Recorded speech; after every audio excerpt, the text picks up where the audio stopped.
Hello, welcome to the 14th episode of Scary Thoughts, Horror, Philosophy, Culture. I'm Mark Kate. And I'm Chad Lott. April Fools. April Fools. This is an episode about Forrest Gump, the movie from 1994.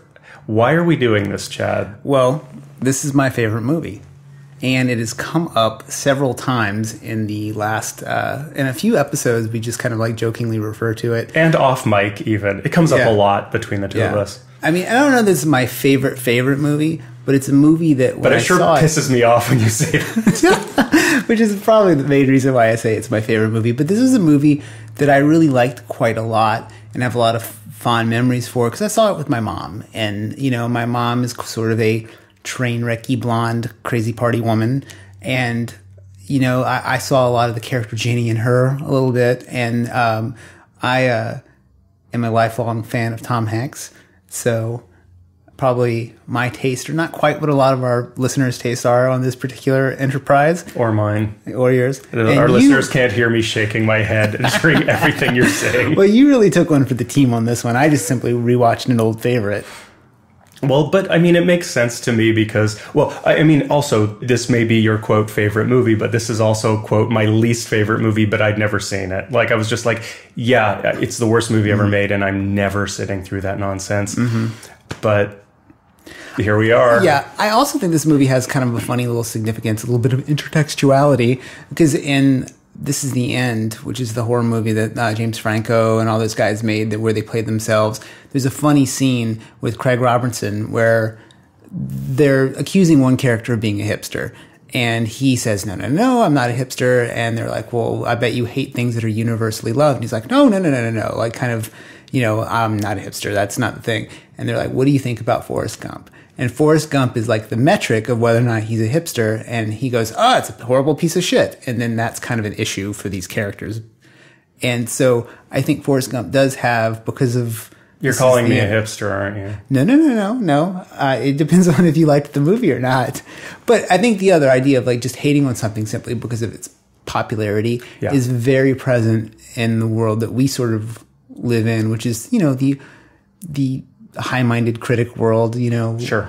And I think sometimes movies like this don't really get a really strong critical analysis because there's such a revulsion to them. But there really is a lot to say about these movies, even when you don't like them. We should really give Forrest Gump a fair shake. Yeah. It just... just all those $360 million that it made at the box office. Just no respect. Yeah, Zemeckis really knocked it out of the park with this one. But there's also some stuff in this film that... You know, this film came out in 1994, and you have the resurrection of dead people in scenes with live actors, which is now becoming kind of a bigger deal with, you know, the Rogue One just came out with the actor that plays Grand Moff Tarkin. And it looks like we're going to see more and more of this dead face in new movies kind of thing. And, you know, this movie, as far as I know, is the first one to really kick it off using that. And then, I mean... That's really all I have to say about that. I have a lot to say. You didn't catch my Forrest Gump joke. That was good. Oh, shit. Nice. Well done. Okay. All right. So, okay, just off the cuff, what did you think of it? I mean, just watching it cold, kind of, like, does it succeed as a movie for you? I think Tom Hanks is great. I think he's sort of like a Will Smith, like super crazy talented, incredibly funny, picks the worst movies. Both of them have that in common. They're like brilliant, talented artists who just seem to only put themselves in terrible films. I think Robin Wright is phenomenal. Sally Fields is okay in it. I often like her a lot more, but I think her part was a little flat. It moved well. Zemeckis has, you know, it's one of those like, yeah, it's obviously very skillful. And he and the people he hired control film really effectively. But it did really rub me the wrong way in the way that, I mean, it's very quaint and pat and simplistic and all the things that I expected it to be. It really actually was. Yep. I did not enjoy watching it, but I also found it really pretty annoying, except for something I'm going to talk about in a minute. Looks like you've got another question or something. No. So for me, like, what I like a lot about this movie is there's this sort of like idealized South, which is, and not just like, oh, back in the day it was like this. I just find the South to be very beautiful. Like, I grew up there, so a lot of the scenery of, you know, what's basically a plantation house, which is pretty fucked up. You know, they're just living off the spoils of like their Confederate ancestors. I mean, he's even named after a Confederate soldier that started the Ku Klux Klan. Right. And I think that's a really interesting scene in the beginning. Like, he's named Forrest to help remind him that people just do super dumb things. And it's just something that gets glossed over. I think that's something that you could really easily give criticism to this movie over, is it introduces these things that are actually pretty serious, but then kind of glosses over them a little bit. I mean, the entire sequence of the Vietnam War, you know, other than, you know, people do die, Lieutenant Dan does lose his legs, but Forrest Gump is completely unaffected by his experience in the Vietnam War, even though he loses his friend. And I think that has to do a little bit with, he has this very simplistic spirituality where, like, when people die, they're not really leaving him. They're just gone for a minute, which is what a lot of people believe. No, I mean, this is something I was going to get into a bit more in a different direction later, but AIDS is the same thing. Like, Robin Wright's character gets AIDS, looks beautiful, then dies. Maybe Hep C. I looked it up online because I was like, wait, what does she die of? Because my whole thing was like, it was unheard of, and I was like, oh, when was that disease not known? And everything I read about it said it could have been Hep C or it could have been AIDS. But most people say AIDS just because of the timeliness of it and the fact that it's Hollywood. Right. And, you know, this movie deals in cliches, and they wouldn't give her Hep C. That's not cliched enough. But you don't see her suffer. You don't see her decay. You don't see actually something that you would sympathize with. You just get this, like, pretty lady dies of AIDS because she was worldly and bye-bye. But there's no actual cost to her suffering for the viewer or for Forrest. Yeah. I mean, she starts off on a bad foot. Like, she's definitely a victim of some sort of child abuse at a very early age. So that definitely doesn't set you up for a really positive life. But not that it can't be overcome. But her actions after that, she is a very terrible person in this movie, like, especially to Forrest. I mean, nobody wants to get hooked up with a dude who has an IQ of 85 or 75, actually. I think is his IQ in the film. Yeah, right. It's 75 because there's a character in Alien 3 who has an IQ of 85, and the character's name is 85. Yeah. And he is way dumber than Forrest Gump. And that's actually one of the things that really bothered the writer of the book. In the book, Forrest Gump is supposed to be just a savant. He's not necessarily dumb. He's just like neuroatypical. And, you know, and that plays out a little bit different, especially when you think about, like, oh, there's all these things he does that are actually quite extraordinary that just a regular ass dumbass wouldn't be able to do. Right. Yes, however, so to me, that's not all there is to Forrest. To me, this movie, Forrest Gump, has a sort of Sixth Sense, Usual Suspects angle. Like, it's almost like an episode of The Twilight Zone. So he is dim-witted, yeah, but he's also a pathological liar and a narcissist. I think Forrest is an unreliable narrator. He sits on this bus stop bench and he tells these fabrications to random people.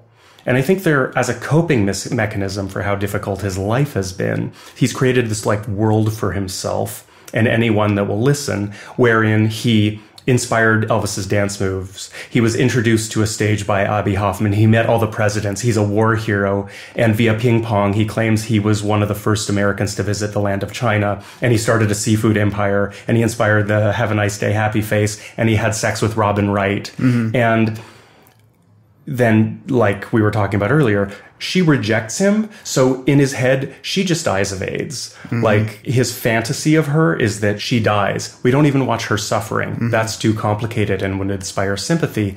Forrest Gump doesn't have sympathy. He just kills her off in his mind. And so it seems to me that the only part of the film that is maybe real is that here's this guy on this park bench telling these lies to strangers. You know, there is this moment where he pulls out a copy of Fortune magazine. But this movie came out right around the time that, like, you could get your face photographed and put on a magazine cover at any mall in America. Like, that's about when that happened.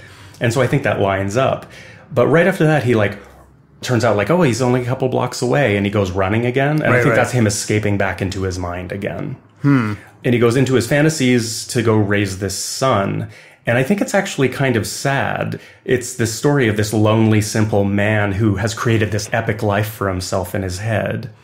And like an episode of The Twilight Zone, it is horror. And I think that's what makes it actually work very well for a discussion on scary thoughts. Is, although this was your idea, it makes perfect sense to me because the reality of this film is actually terrifying. So I almost feel like if the film ended, not where it actually ended, but then it cross-faded to him in like a straitjacket in a padded cell in like a Hollywood version of a loony bin, I wouldn't have been surprised. It wouldn't have been actually such a twist ending. It would have been like, yeah, of course that's where this all took place, is in his head in this loony bin. Well, this did come out before Tarantino's movies got super popular, so I think the whole independent film explosion that happened later probably might have affected it in that way. Who knows? But yeah, that's not exactly my take on Forrest Gump is he's actually a superhero, and that his powers are that he can run very fast without any sort of fatigue, and that he's completely free of existential concern. He just is not bothered by any of the stuff that would hold people back in any way. Like, he's basically like Tony Robbins' dream come true. He's a character that only has positive thoughts at all times. Basically, he's using The Secret to become this like super powerful mogul.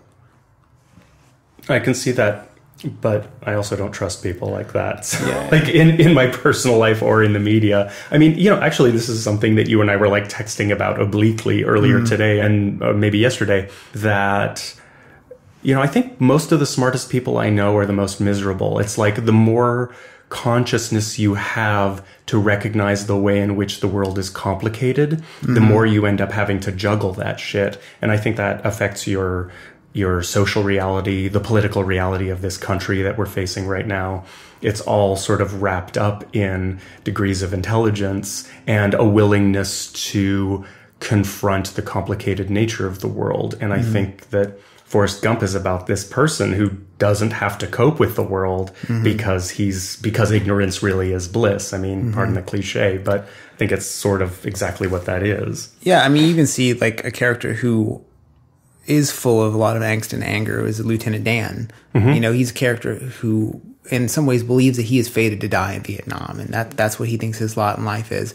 And then he gets robbed of his fate due to the heroics of Forrest Gump. And then he spends most of the rest of the film basically being drunk, being injured, having like all these problems from, like not having legs.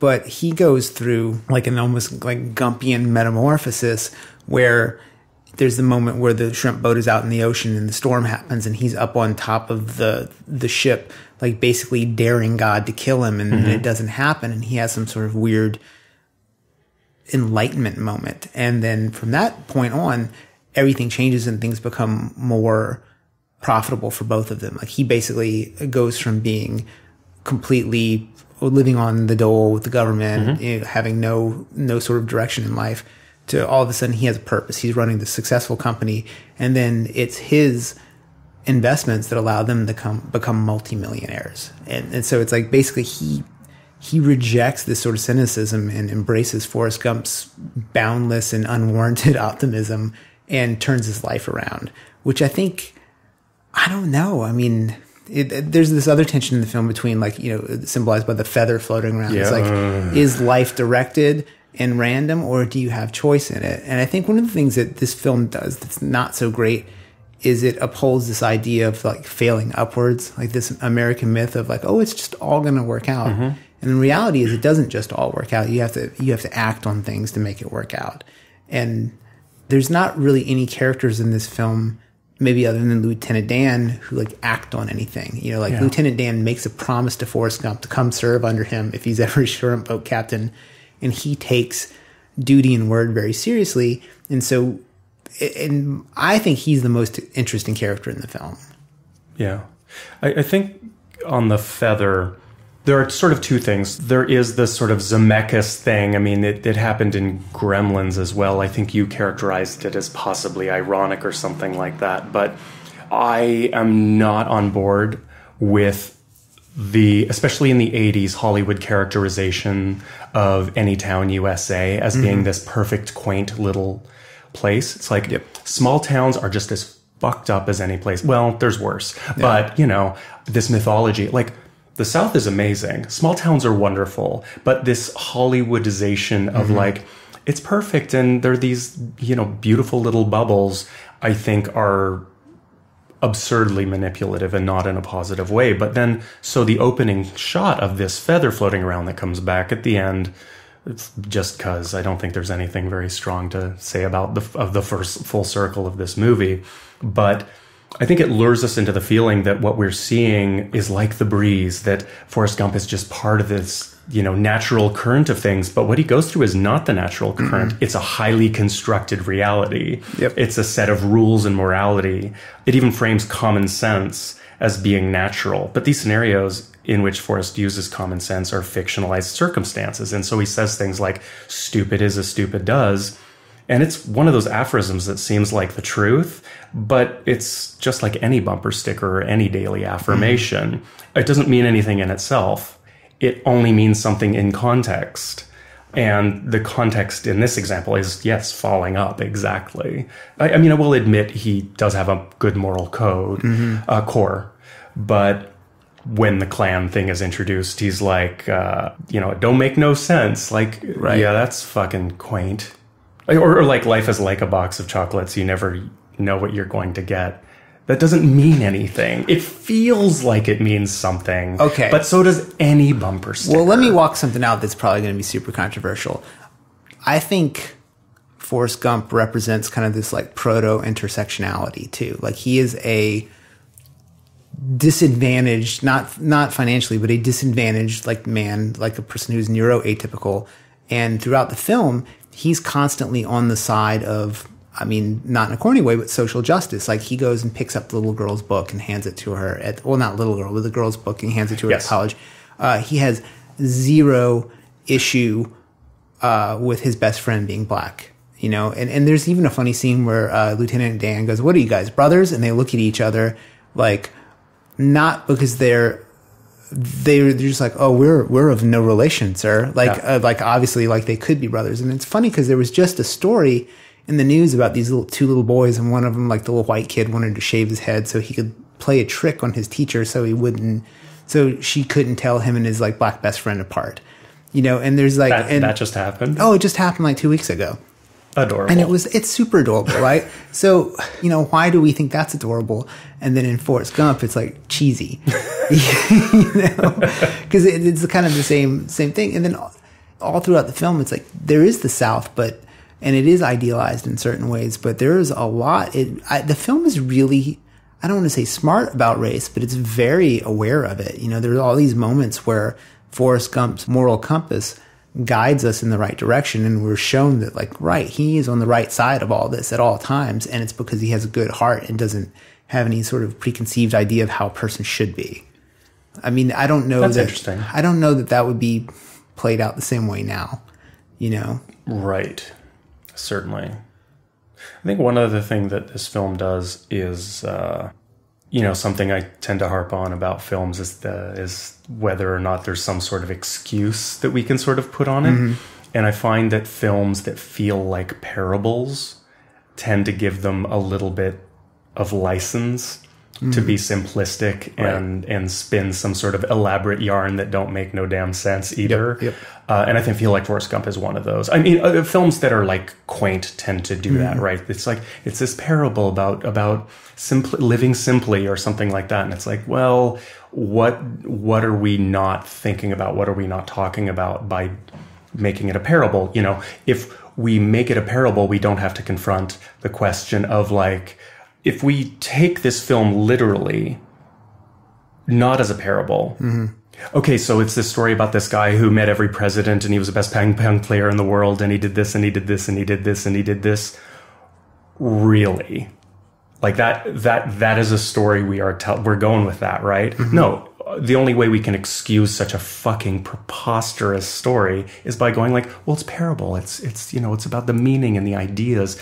And it's like, it suddenly excuses and makes us just sort of overlook the ridiculousness of the overreach of this script. Yeah.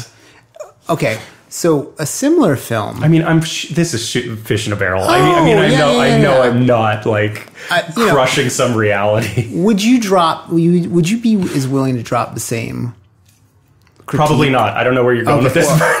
Have you seen Slumdog Millionaire? Oh, fuck, I hate that movie. Okay. I'm glad to hear that you also hate that movie. For similar reasons. Okay, good. Yeah, I just wanted to make sure it wasn't like any sort of like vestigial hatred for the South or no. Some sort of like some Yankee aggression that I'm picking up from you.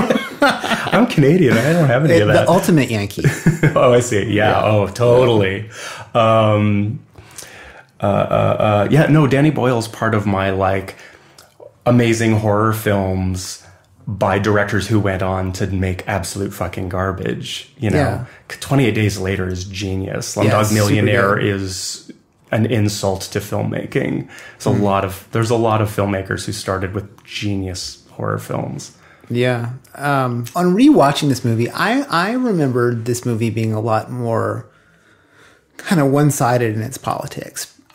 Watching it again, it's kind of hard to really pin down what the political leanings of the people who made this film would be. Because, you have on race, Forrest Gump always makes the right decision, but then he's always rewarded by adherence to the code of the man. Like he is like, why are you so good at this? He's like, because you told me to, sir. Like his whole thing about like why he's a good soldier is because he just follows directions, and not like in a creepy Nazi way where he just is doing what he's told. He just understands that the best way to succeed in his environment is to do things as they're supposed to have been done or passed down to him.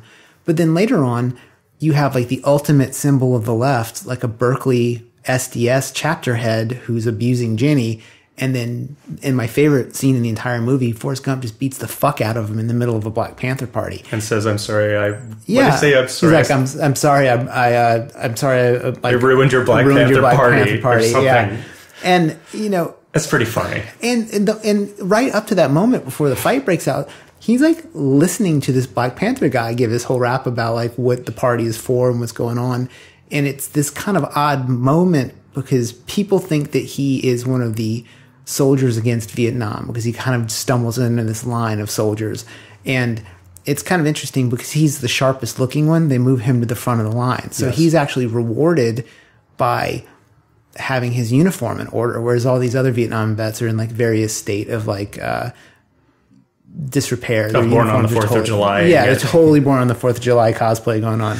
And so he goes up to the front and gives the speech, which like moves. You don't hear it in the film because there's a moment where some general or something like that pulls out the wires of the loudspeaker, so the crowd doesn't hear what Forrest Gump says, but Abby Hoffman does, and basically like is moved to tears and hugs him. And I think that scene, they actually did film what he said, and what he says is something like, "Oh, in Vietnam you can lose your best friend, and then your other friend can lose his legs." He just basically says the bad things that happened to him. And he says, "That's all I had to say about that," which is his tagline, I guess.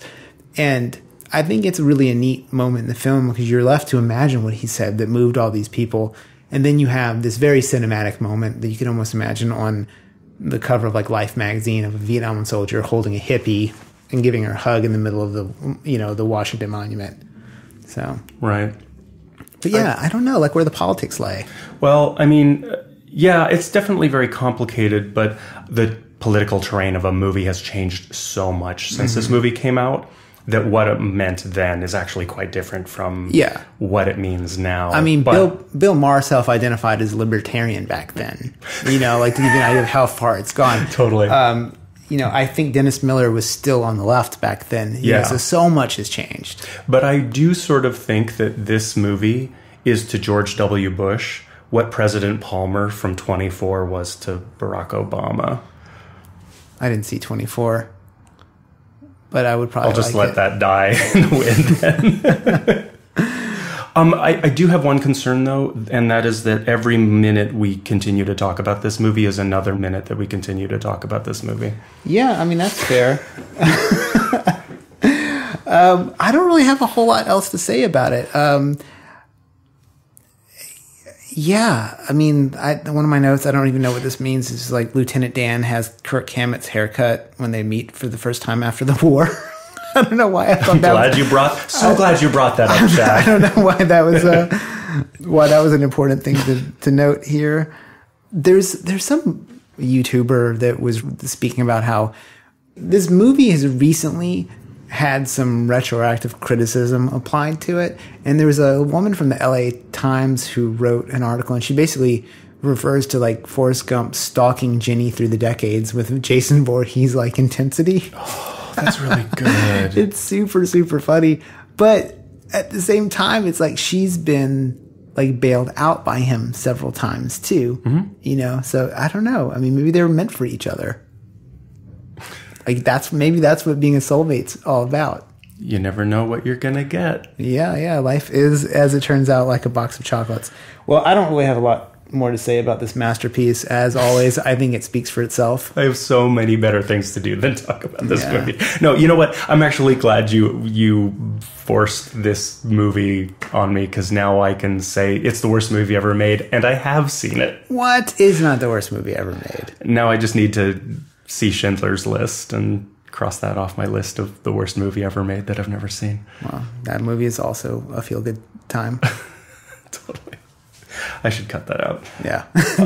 Schindler's List jokes. Yeah. I mean, there's also, like, if you stuck with this far in the episode, I mean, I have nothing else to say. Then you truly are the April Fool.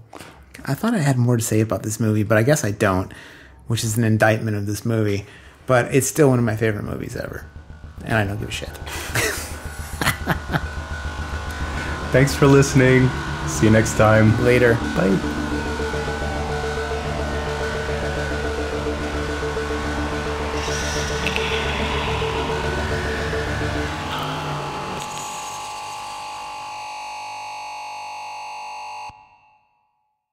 Hello, welcome to the 13th episode of Scary Thoughts. Horror, philosophy, culture.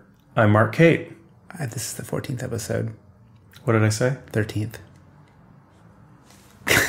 You know how I've been remembering it? Because April's Fool's is 4-1, and then reversal of 4-1 is 14. That's why I've been remembering it. I thought there was some sort of spiritual kismet afoot with those numerological significances. You're a witch.